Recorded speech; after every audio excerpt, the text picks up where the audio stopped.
businesses. At a time when many Americans are enduring significant economic challenges, this bill will help small businesses to keep millions of workers on the payroll. You see, states are starting to open up now, and it's very exciting to see. I think it's very awe-inspiring. We're coming out of it, and we're coming out of it well. And I'm very happy the governors really have been doing a really good job working with us, and it's really pretty impressive to see. I've spoken to numerous leaders of countries over the last 48 hours, and they are saying we're leading the way. We're really leading the way in so many different ways. I'm also very pleased that Harvard, as you know, is Harvard and Stanford and Princeton and numerous other universities and colleges, also large businesses have sent funds back to us, and in some cases I stopped funds that I looked at, and we are pleased to report that the funds have either not gone out, or it's about $350 million, and they've either not gone out or we've renegotiated it, and they're not getting them. So in a couple of cases, they're sending them back immediately. So I think it was very nice. I want to thank Harvard in particular. They acted very quickly and decisively, and they agreed when they heard the facts that they should not be getting it. So we appreciate it very much from Harvard, Princeton, Stanford, and other institutions. The bill also includes $30 billion to support small lending institutions serving distressed communities, helping countless African American and Hispanic American small businesses. As we continue our battle against the virus, the data and facts on the ground suggest that we're making great progress. In 23 states, new cases have declined in the peak week. 40% of American counties have also seen a rapid decline in new cases. 46 states report a drop in patients showing coronavirus-like symptoms. That's a big number. To keep America gaining momentum, every citizen needs to maintain the vigilance, and we all understand that very well. We've gone over it many, many times. This includes practicing good hygiene, maintaining social distance, and the voluntary use of face covering. A safe and phased reopening of our economy, it's very exciting, but it does not mean that we are letting down our guard at all in any way. On the contrary, continued diligence is an essential part of our strategy to get our country back to work, to take our country back. We're winning this, and we're going to win it, and we're going to keep watching. We're going to watch very closely for the invisible enemy. With each passing day, we're learning more and more about this enemy. The scientists at DHS have released a report offering a number of insights about how the virus reacts to different temperatures, climates, and surfaces. The findings confirm that the virus survives better in colder and drier environments and does less well in warmer and more humid environments. I have to say that very excitingly, we're going to have somebody up. The bill will be up in just a little while. It was a great report he gave, and he's going to be talking about how the virus reacts in sunlight. When you hear the numbers, you won't even believe them. U.S. trials of the COVID-19 have been going on and have been approved in the United States, Germany, UK, and China. That's big news. And a lot of trials are going on. We have a lot of great, brilliant minds working on this, both from the standpoint of vaccine and therapeutics.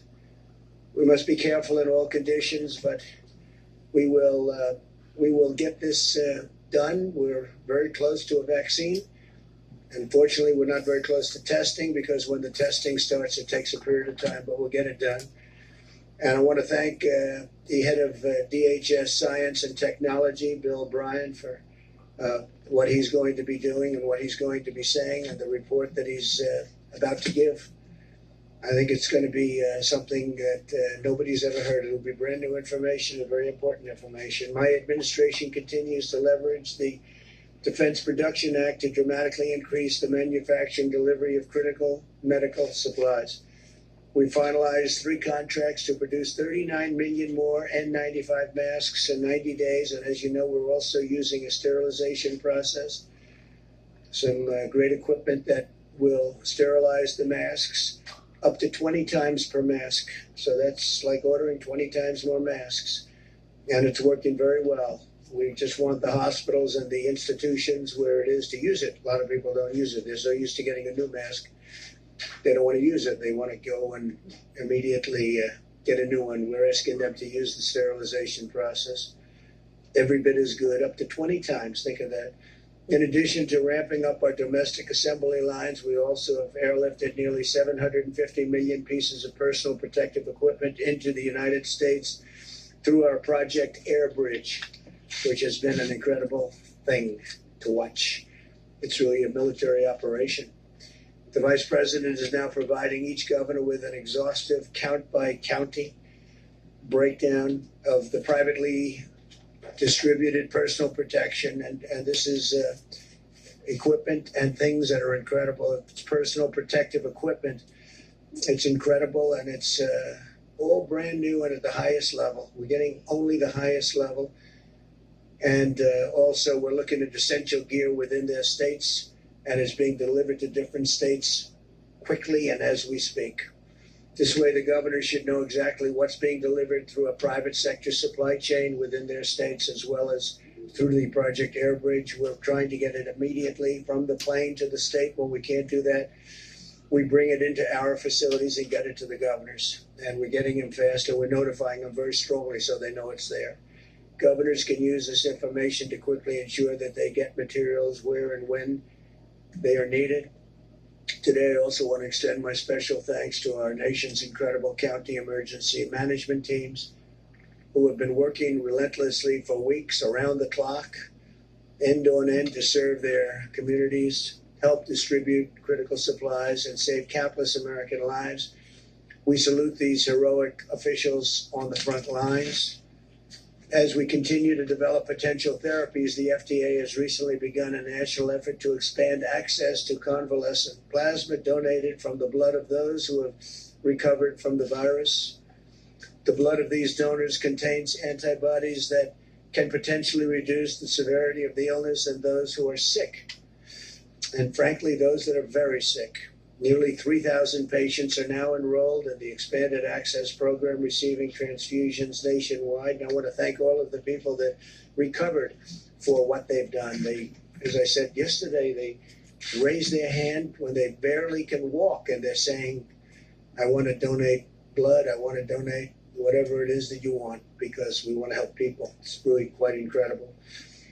Convalescent plasma will also be used to manufacture a concentrated antibody treatment that does not have to be matched with a particular blood type. This concentrated antibody treatment could be used as a preventative measure to keep healthcare workers and other high-risk populations from contracting the virus in the first place. Very big deal. Clinical trials of these products are slated to begin within weeks, and we can maybe have a fairly quick solution. I urge Americans to get in there and keep doing what you're doing, because again, we want those people recovering or recovered from coronavirus to contact their local blood and plasma donation center to learn how they can help. And they've been so great, and I just appreciate it. My administration has also partnered with leading, and we have really been establishing some great partnerships with leading technology companies and scientific journals to create a database of 52,000 scholarly articles on the virus that can be analyzed by artificial intelligence. Top AI experts are now using this wealth of data to gain insights into potential therapies. And we're collaborating with tech firms, universities, and our national labs to harness American supercomputers in the search for treatments and vaccines. That search is going on, and it's being, I think you'll see in the future, you'll see it's very successful. Ultimately, it'll be a tremendous success. Great progress is being made at a rapid pace, a pace like no other. We have every hope that with the full might and resources of American science and technology, and with the courage and devotion of the American people who have been so incredible, we will end this plague, and together we will restore the full measure of American strength and power and prosperity. Our country is going to do fantastically well. You see what's going on. There is a pent-up demand in our country to get it back right where it was, and maybe even better, and that's what's going to happen. So with that, I'd like to ask Mike Pence to come up. Vice President, say a few words, please, Mike. Thank you, Mr. President, and good afternoon. Today, the White House Coronavirus Task Force met, and while our hearts are with the families of those who have lost their life to the coronavirus and those who are struggling with serious illness today, our team, led by Dr. Deborah Birx, informs us that the data continues to show promising signs of progress. The New York metro area, New Jersey, Connecticut, Detroit, and New Orleans all appear to be past their peak, and we are seeing consistent declines in hospitalization and cases in regions across the country.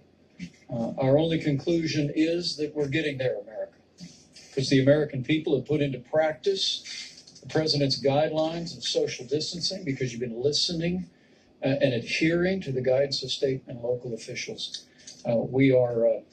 We're making meaningful progress, in a very real sense, sparing Americans to be exposed to the coronavirus and, in no less extent, saving lives.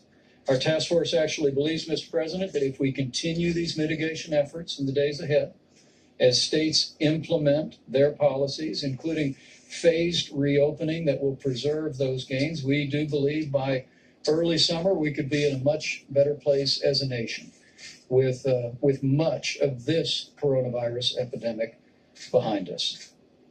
Earlier today, we also had a conference call led by Secretary Ben Carson and leaders from HUD about the President's announcement yesterday that he is repurposing the White House Opportunity and Revitalization Council to focus on the impact of the coronavirus on minority communities. Secretary Carson will convene the council tomorrow and will be reporting tomorrow afternoon on their progress. We want to thank the more than 270 leaders of organizations dedicated to housing, homelessness, and improving the lives of people across our urban communities, not only for being with us today, for the way they have partnered with our administration and partnered with state and local officials to put the health of all of their constituencies first.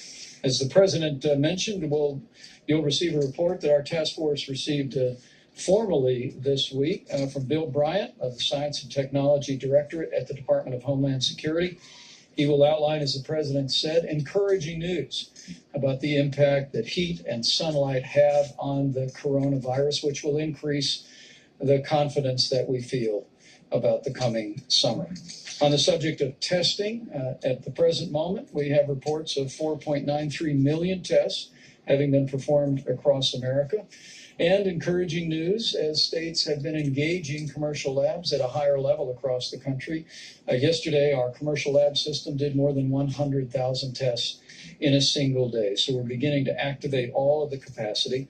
And tomorrow, at the President's direction, our task force will convene a conference call with all of the nation's governors to talk about their progress that they are making on testing. And we're going to hear from governors about the practices and methods that they are employing to significantly increase testing following our briefing about capacity in laboratories this past Monday.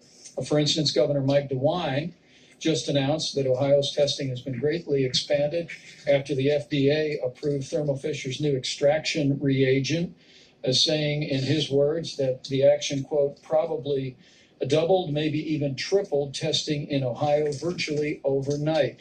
Governor Tim Walz of Minnesota announced that along with the state's healthcare system, the Mayo Clinic, and the University of Minnesota, what he described as a breakthrough for rapid widespread testing. He was able to test more than 20,000 people using a molecular test per day. Governor Kim Reynolds of Iowa launched the Test Iowa initiative that will triple testing capacity by partnering with Nomi Health and Domo. She also worked with the University of Iowa hospitals to leverage further capacity. And Governor Eric Holcomb and Governor Andy Beshear of Indiana and Kentucky, respectively, both announced additional drive-through testing locations. Our priority has always been to focus first on those impacted by the coronavirus and then on those extraordinary healthcare workers ministering to their needs every day. And I know, Mr. President, how proud you are that our men and women in uniform have come alongside our healthcare workers in communities most impacted. And I know the American people are proud as well. As of today, FEMA reports that 35,000 National Guard have been deployed across the country to aid in our coronavirus response. Governor Kevin Stitt of Ohio actually deployed the National Guard to hospitals across the state to evaluate protective equipment and hospital capacity and report it into state emergency management and FEMA. And Governor Greg Abbott of Texas actually mobilized more than 1,200 National Guard and 45 teams to provide greater access to testing. Along with the National Guard, at the President's direction today, more than 4,500 active duty military doctors, nurses, and medical assistants have been deployed across the country. Yesterday, 1,013 medical professionals in our military were actually deployed to 19 hospitals in 7 states to support those amazing healthcare workers. And with 4.4 million more Americans filing for unemployment in the past week, I joined the President in welcoming passage in the House today of the Paycheck Protection Program. It'll support working families, allow small businesses to keep people on the payroll for a period of 2 months. But it also, as the President requested, included $75 billion to assist hospitals across the country. And in that spirit, the President and I will continue to urge states across the country, given the unique burden on hospitals, we are now encouraging states to restart elective surgeries wherever possible, either statewide or on a county-by-county basis. We recognize the role elective surgeries play in finances for local hospitals, and we'll be working with states to enable that. In that vein, Governor Doug Ducey issued an executive order not long ago allowing elective surgeries beginning May 1 for hospitals that meet certain preparedness criteria. And Indiana's Governor Eric Holcomb is allowing elective clinical procedures to begin on April 21st. Finally, Mr. President, the task force received today our first report on state reopening plans.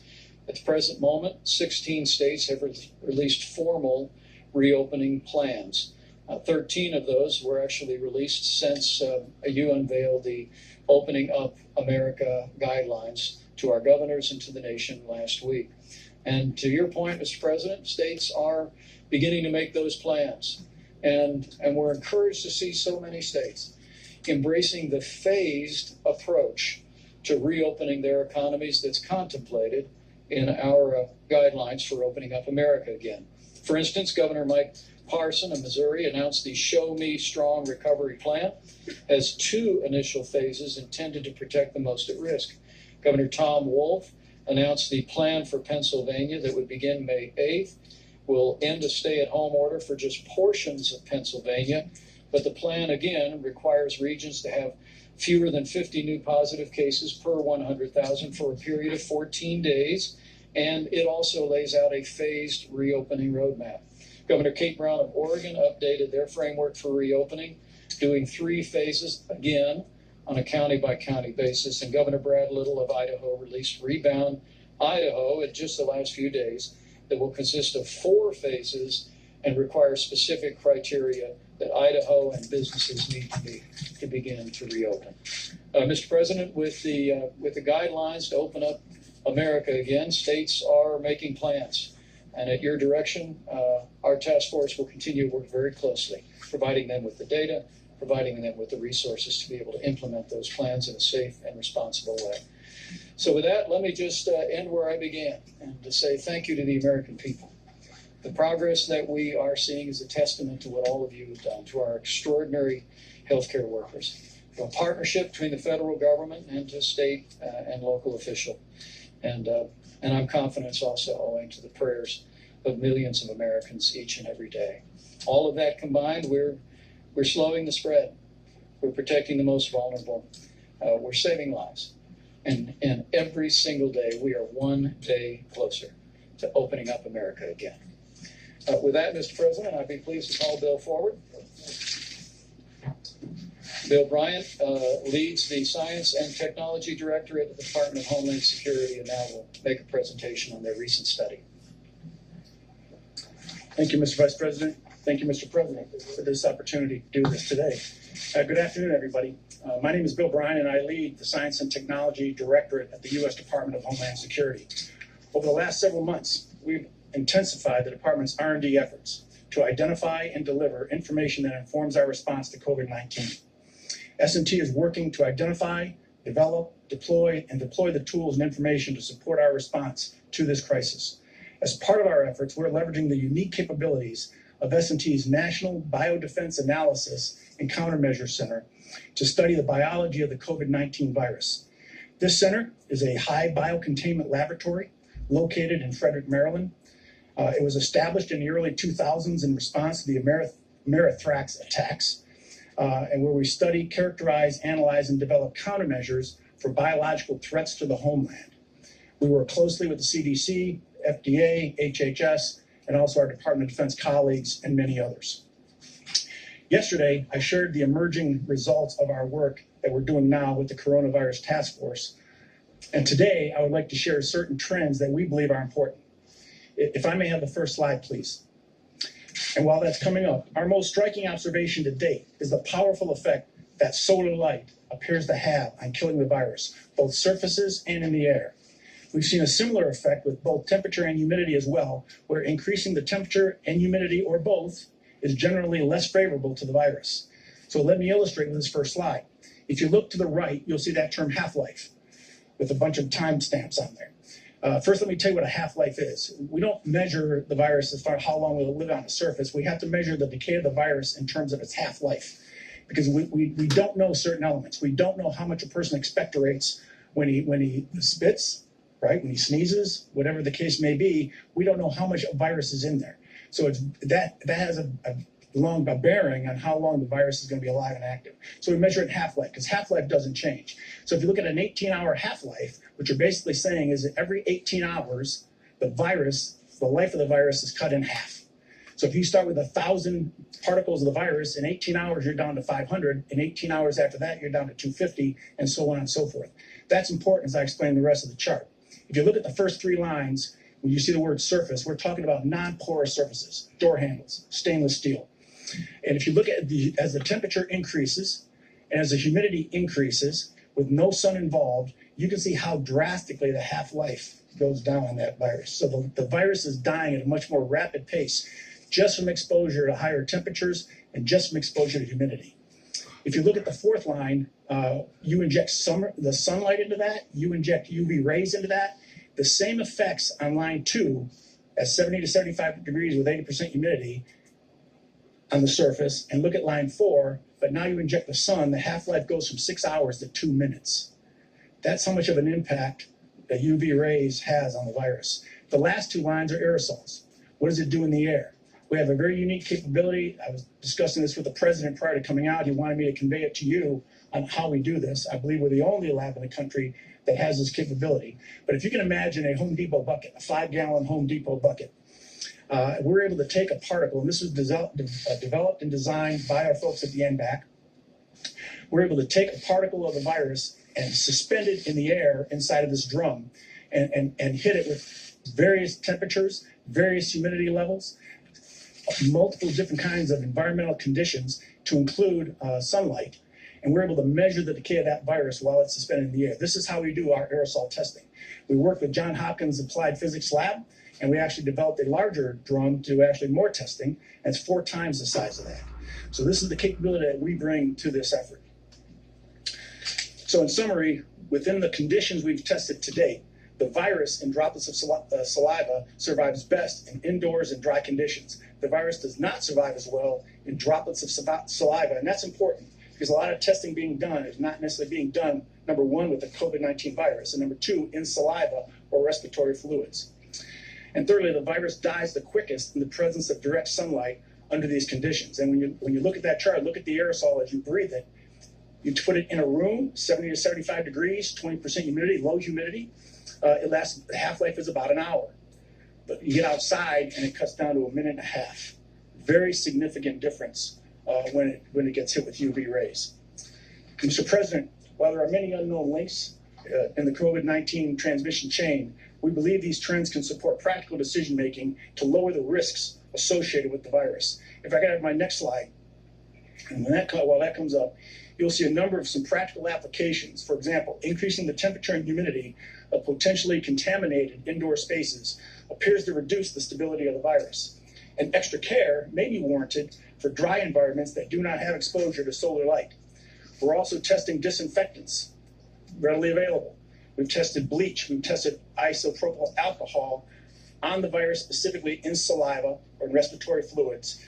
And I can tell you that bleach will kill the virus in 5 minutes. Isopropyl alcohol will kill the virus in 30 seconds, and that's with no manipulation, no rubbing, just spraying it on and leaving it go. You rub it and it goes away even faster. We're also looking at other disinfectants, specifically looking at the COVID-19 virus in saliva. This is not the end of our work as we continue to characterize this virus and integrate our findings into practical applications to mitigate exposure and transmission.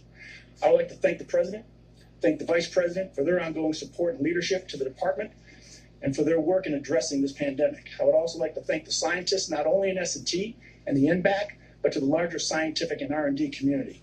Thank you very much. Thank you, Robert. Mr. Bryan. Thank you, Robert. So I have a question that probably some of you are thinking of if you're totally into that world, which I find to be very interesting. So supposing we hit the body with a tremendous, whether it's ultraviolet or just very powerful light, and I think you said that hasn't been checked, but you're going to test it. And then I said, supposing you brought the light inside the body, which you can do either through the skin or in some other way. And I think you said you're going to test that too. Sounds interesting. Right, and then I see the disinfectant, where it knocks it out in a minute, 1 minute. And is there a way we can do something like that by injection inside or almost a cleaning? Because you see it gets on the lungs and it does a tremendous number in the lungs. So it'd be interesting to check that. So that you're going to have to use medical doctors with. But it sounds interesting to me. So we'll see. But the whole concept of the light, the way it kills it in 1 minute, that's pretty powerful. Steve, please. You said that the country will be in a better place by early summer. Does that mean you're going to need to extend the social distancing guidelines until then? Well, we may go beyond that. We're going to have to see where it is. And I think people are going to know. You're going to know. I'm going to know. I think people are going to know just out of common sense. At some point, we won't have to do that. But until we feel it's safe, we're going to be extending. You have 23 cases where new cases, 23 states where new cases are on decline. What does that mean about when the country can be safely reopened to a more normal point? Yeah, but it means we're going to watch those cases very carefully. I think we've all gotten very good at it. We've gotten good at tracing. We see where the cases are, where they're going, and we're going to be watching it, and it's called containment. At a certain point, we're going to be able to contain. And, when you see this, a lot of people have been talking about summer. Maybe this is one of the reasons that I once mentioned that maybe it does go away with heat and light. And people didn't like that statement very much. The fake news didn't like it at all. And I just threw it out as a suggestion. But it seems like that's the case because when it's on a surface that would last for a long time, when that surface is outside, it goes away very quickly. It dies very quickly with the sun. Yeah, go ahead. You said yesterday that you're going to look into Senator McConnell's suggestion for allowing states to declare bankruptcy versus the aid. Yeah, we'll look into it, and I've been looking into it. I've been talking to a lot of the different senators, but I don't want to talk about it now. That was a very interesting presentation. Go ahead, Jim. Well, I wanted to talk about McConnell's suggestion that aid to the states amounts to a I just told you I'm not talking about it now. I'll talk about it later. I'd like to talk about something that right now is of more interest to Can people. I ask Mr. Bryan a question? Yeah, sure. Thank you. When you started your presentation, you described this as an emerging result. Does this mean your study is conclusive? Is there more work to do? We're continuing that. For example, on the aerosol side, you notice the figures were 20% humidity. We're looking at higher humidity levels. We would expect that we even have a greater impact on the virus. We're looking at other types of disinfectants. And so we're as a scientific community, we're continuing to study the virus to understand its characteristics. Mr. Bryan, can you explain why some hotspots we've seen in the U.S. are hot and humid, like New Orleans, for example? Let me explain. If you look at the coronavirus as a chain with many links, what we've done through our study is we've identified some of the weak links in that chain. that the virus, transmission of the virus depends upon. We identified that heat and humidity is a weakness in that chain. We've identified that sunlight, solar light, UV rays is a weakness in that chain. That doesn't take away the other activities, the guidance from the White House, the guidance from the CDC and others on the actions and steps that people need to take to protect themselves. This is just another tool in our tool belt, right? Another weapon in the fight that we can add to it. And in the summer, we know that summer-like conditions are going to create an environment where the transmission can be decreased, and that's an opportunity for us to get ahead. But the president mentioned the idea of cleaner systems, bleach and isopropyl alcohol you mentioned. There's no scenario that could be injected into a person, is there? No, I'm here to talk about the findings that we had in the study. We don't do that within that lab, at our labs. So how do you Injections, we're talking about almost a plain sterilization of an area. Right. Maybe it works, maybe it doesn't work, but it certainly has a big effect if it's on a stationary object. Okay. So how do you Are we simplifying too much by saying that it'd be better with the warmer weather and the sun coming out more and more if people would be outside than staying inside their home, confined to the four walls of their house? It would be irresponsible for us to say that we feel that the summer is just going to totally kill the virus and that if it's a free-for-all and that people ignore those guides. That is not the case. We have an opportunity, though, to get ahead with what we know now and factor that into the decision makings for what opens and what doesn't. But are you saying on surfaces, the heat, the hot summer, and whatever other conditions, humidity and lack of humidity, that would have an impact? So that on surfaces where it can be picked up, it will die fairly quickly in the summer, whereas in the winter it wouldn't die so quickly. Yes, Mr. President. When it's exposed to UV rays, take a playground equipment, for example. The UV rays hitting a piece of playground equipment will kill the virus when it hits on the playground equipment. But underneath, where the sun does not get, if someone touched that and had it on their hands, it could still be there, right? It has to be in direct light of UV rays. With the sun, if it's on somebody's hands, right, and they haven't touched their face and all of And that. it's exposed to the sun. It'll, I know, but if they're outside, right, and their hands are exposed to the sun, will that kill it as though it were a piece of metal or something else? I don't want to say it will at the same rate because it's a non-porous surface. What we do know is that we looked at the worst case scenario and the virus lives longer on non-porous surfaces. So porous surfaces, it doesn't live quite as long. So in theory, what you said is correct. This is sort of semi-non-porous, right? Yes, right? Yes, Mr. President.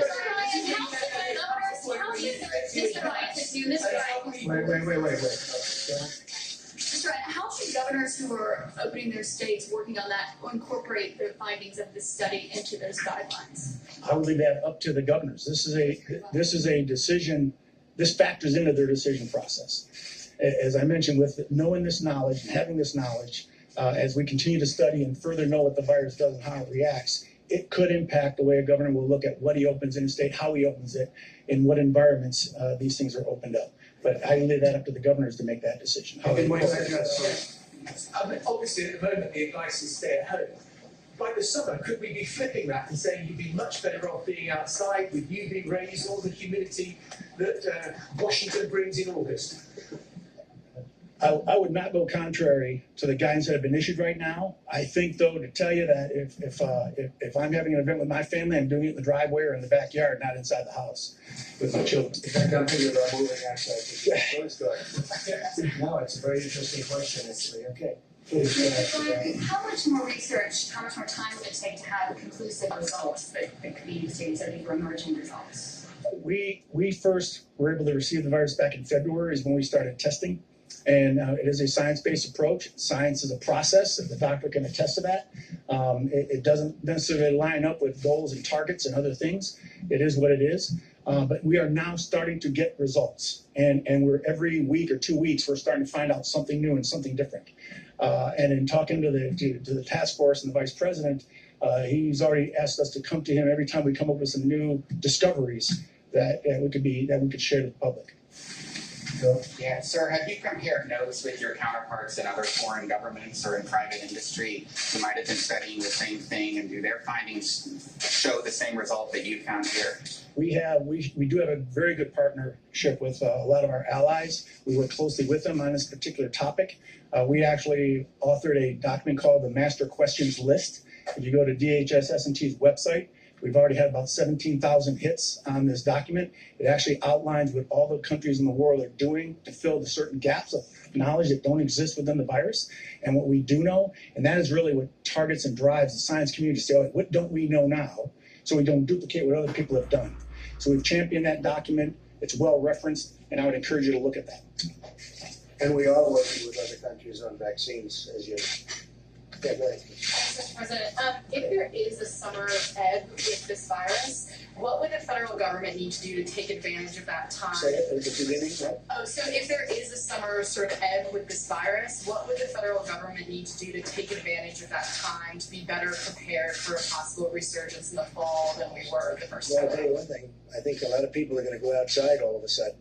People that didn't want to go outside, they'll be. To me, this is really a very interesting meeting. We covered in great detail, and these are incredible people at that.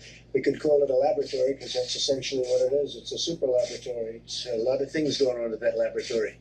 Right, but A lot of very interesting things going on in that laboratory. Yeah. what would you and other areas of the government need to do on testing, for example, or other things like that to be prepared if it came back in the fall? How would you take advantage of the summer? It's actually a very good question. It's something the task force already has begun discussing, that we are, if a combination of factors, let me say again, as states put into practice the guidelines to open up America again, implement safe and responsible plans to open up their economies along the lines that the president unveiled a week ago today. As people continue to properly exercise social distancing as is recommended in each phase. That, in combination with some of these findings, could well give us a summer respite from the coronavirus. And our team is already speaking about working on a continuous basis through this summer. Every single day, we're increasing testing. Every single day, air bridge flights are coming into the country.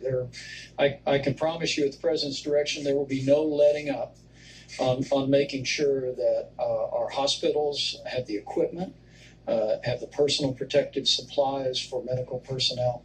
There'll be no letting up on the development of therapeutics by our great pharmaceutical companies. Are driving toward a vaccine as soon as it is possible to make available to the public.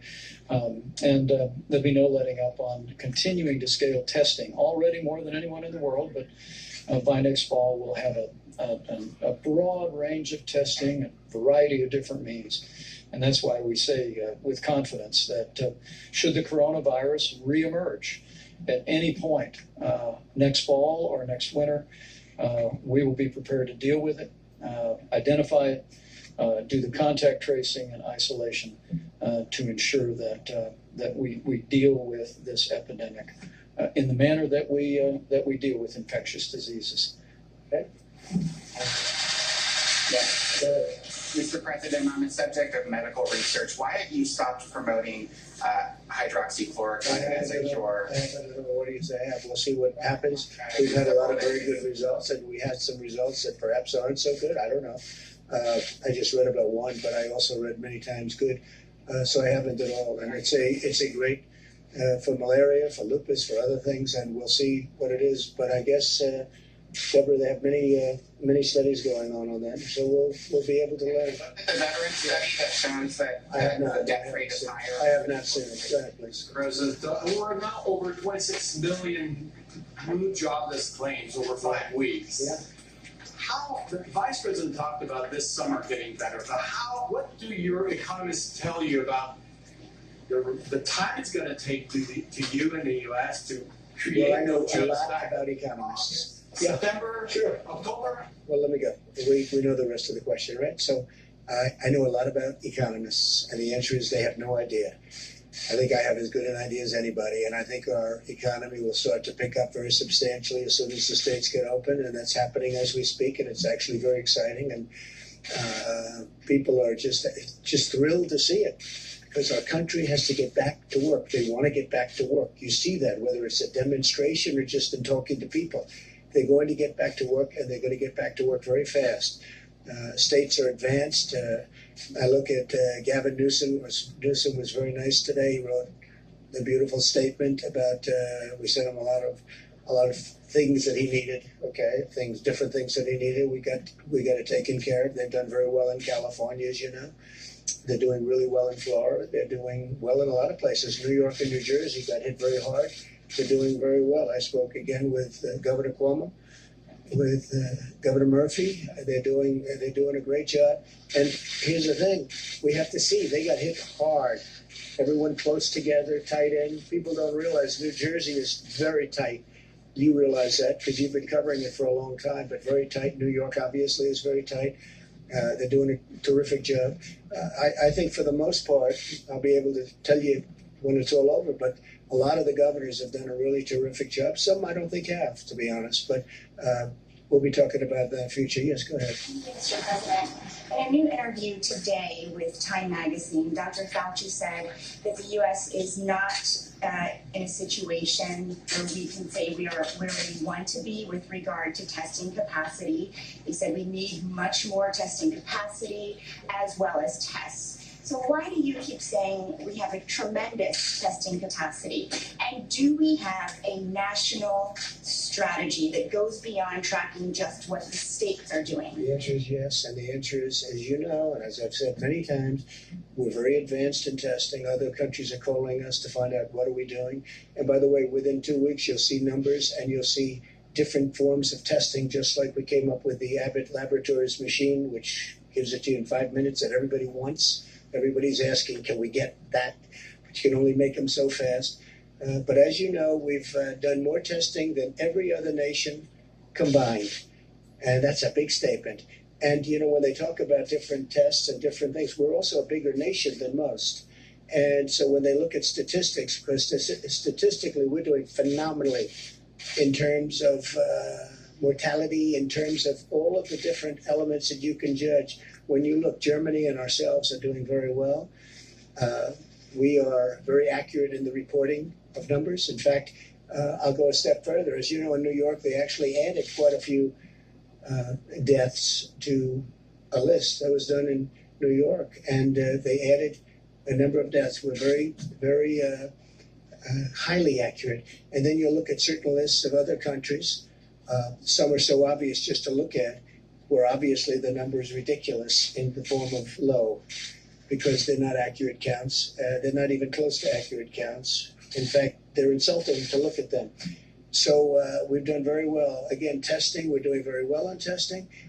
We've tested far more than anybody else anywhere in the world. And within a short period of time, you'll be hearing about new tests that are coming out that are going to be incredible. See, Dr. Fauci, that we're just not there yet. No, I don't agree with him on that. No, I think we're doing a great job in testing. I don't agree. If you said that, I don't agree with him. You're considering ways to ramp up production of that Abbott rapid test. Yeah, well, they're doing it. I'll tell you, Steve, they're doing it at a level that they've never done it before. Abbott is a great company. It's a very big, highly respected company. They came up with this machine where you do it. I've done it both ways. I've done it this way, and I didn't like it. And I've done it the Abbott way, where you literally just touch. And 5 minutes later, you know the answer. And we use them in the White House. I think you folks have been given that opportunity, which is much more pleasant than the first way that they looked at you, right? We're making them hundreds of thousands of machines. The advantage to the other tests and the laboratory tests, so we can get millions and millions of those tests done. It takes a day or 2 days, but you know, because it's really a delivery situation more than anything else. The test itself goes quickly once it gets to the laboratory. But as we have found, and as we have, I think, shown everybody in the room, we have many laboratories. We have so many laboratories. Nobody. A lot of the governors did not know that we had this capacity, but we have many laboratories all over our country. Every state has laboratories, and some have a lot of them. So I think we will come up with things as time goes by. Again, when I started, we started with nothing, essentially. We started with a broken test, a test that didn't work. We started with a test that did very few people, not millions of people. The problem is if we did 350 million tests, one for each person, the media would say, oh, you should have done 2 for each person. No matter what you do, it doesn't make any difference. It's just like the ventilators. I talk about it all the time. Nobody ever mentions ventilators. One of the hardest things, the ventilators, And now we're making thousands a week, thousands of ventilators, and they're calling from Mexico. They're calling from many countries. I've received today 4 calls. Would it be possible to send ventilators? All right? I got 4 calls today. I got 3 calls yesterday. No country is equipped like we are. We have 11 different places making ventilators. Our country, as you know, doesn't need them now. Our governors are very happy. But that's, they always say, oh, we need more. No, I think we've done incredibly well obviously with ventilators. We also have 500 million masks that are very shortly going to be here. We've made millions of masks. We have ordered millions of masks that have arrived and been distributed. We gave one hospital in New York City 300,000 masks. Before the virus, they were using 10,000, and now we got them 300,000, and they got rid of them very quickly, which I sort of say, how did that happen? Why? Because they became very valuable, the masks. So I say, how did that happen? But we've done an amazing job, and we've worked with the governors. And when the governors weren't able, again, they're the first line. When they weren't able to get something like ventilators, they couldn't get ventilators. They could have bought them.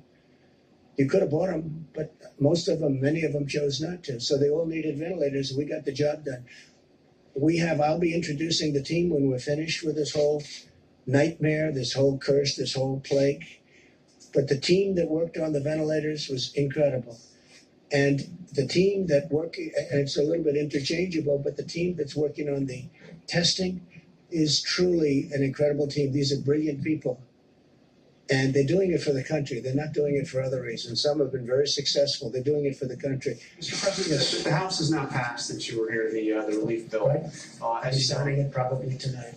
As you know, there's no aid to states and localities in that bill.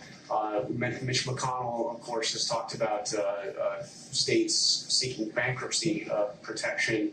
His office referred to this as the idea of aiding states as a blue state bailout. What do you say to that? Do you agree with that, or do you agree with Governor Cuomo that is a vicious attack on these states? I don't think it's a vicious attack, but certainly some people do look at it that way. I've spoken to Mitch about it. I've spoken to numerous senators about it. And we're working with senators that are on the other side of the issue, and we'll see what happens. But we're looking to do what's right for the people of this country. We're looking to do what's right for a particular state, and we'll see what happens. But it's certainly the next thing we're going to be discussing, because some states have, in all fairness, John, some states have not done very well for many years, long before the virus came. You can't blame the plague, this horrible plague that came in, and all of a sudden, they can't blame that. You look at Illinois. Now, he's got a lot of problems long before the virus came in. And so we'll be talking about it. It'll be a subject for a period of time. And right now we've made this incredible deal for the workers and for small business. And I'm very happy that Harvard didn't get covered. We actually never sent them the check. But they were very nice about it. We never sent them the money. The old-fashioned way is the check. The new way is send them the money. And we didn't send them the money. And but they were very understanding, and they were very nice about it. So was Princeton, so was Stanford, so were a number of other schools that you just don't associate with this money. So were big companies, as you know many of them. It was a relatively small amount of money compared to the whole, very small amount of money compared. But we wanted to be fair. We wanted to go to the people that it's supposed to go to. What was this idea of state and local? I'm open to ideas that are going to be great for the people of this country. And if we can help states, we're always going to help states. Now, there's different ways of helping states. Some ways are better than others. So we're looking. It is interesting that the states that are in trouble do happen to be blue. It is interesting. If you look around, the states that seem to have the problem happen to be Democrat. And Jersey got hit by this. But New York and New Jersey were in a lot of trouble long before the plague came. And they were, they had a lot of problems long before the plague came. I spoke with Governor Cuomo about it, spoke to Governor Murphy about it. I spoke with Gavin Newsom about it. And I'm speaking to a lot of people about it, because it's probably going to be the next thing on the list. A lot of people understand very well what Mitch is saying, and they also understand the other side of the problem. And I'll be speaking about it. We're going to do the right thing for our country. the right thing for our country and the right thing for a lot of great people. Okay? Yeah. Mr. President, after the presentation we just saw about the heat and the humidity, is it dangerous for you to make people think they would be safe by going outside in the heat, considering that so many people are dying in Florida, considering that this virus has had an outbreak in Singapore, places that are hot and are humid? The new headline is Trump asks people to go outside. That's dangerous. Here we go. Same old group. You ready? I hope people enjoy the sun. And if it has an impact, that's great. I'm just hearing this, not really nice rumor that you go outside in the sun and you have heat and it does have an effect on other viruses. But now we get it from one of the great laboratories of the world, I have to say. Covers a lot more territory than just this. This is probably an easy thing, relatively speaking, for you. I would like you to speak to the medical doctors that you can apply light and heat to cure. If you could, and maybe you can, maybe you can't. Again, I say maybe you can, maybe you can't. I'm not a doctor. A person that has a good, you know what? Deborah, have you ever heard of that? The heat and the light relative to certain viruses, yes, but relative to this virus? That is a treatment. I mean, certainly fever is a good thing when you have a fever. It helps your body respond. But not as I've not seen heat or light. I think it's a great thing to look at. I mean, okay? Especially, sir, you're the president, and people tuning into these briefings, they want to get information and guidance and want to know what to do. They're not looking for rumors. I'm the president and you're fake news. And you know what I'll say to you? I'll say very nicely, I know you well. I know you well because I know the guy. I see what he writes. He's a total faker. So are you ready? Are you ready? Are you ready? It's just a suggestion from a brilliant lab by a very, very smart, perhaps brilliant man. He's talking about sun, he's talking about heat, and you see the numbers. So that's it. That's all I have. I'm just here to present talent. I'm here to present ideas because we want ideas to get rid of this thing. And if heat is good, and if sunlight is good, that's a great thing as far as I'm concerned. Go ahead. Mr. President, you talked a moment ago about vaccines as we're close. How close do you think the Oxford University study says they could have one by September? Do you think the pharmaceutical companies in the US around They could have one of what? they could have a vaccine ready? Oxford's one. Johnson & Johnson is working. They're also working together. You have many companies working together on a vaccine. Then do you think they can scale up production and the pharmaceutical companies will be able to do that quickly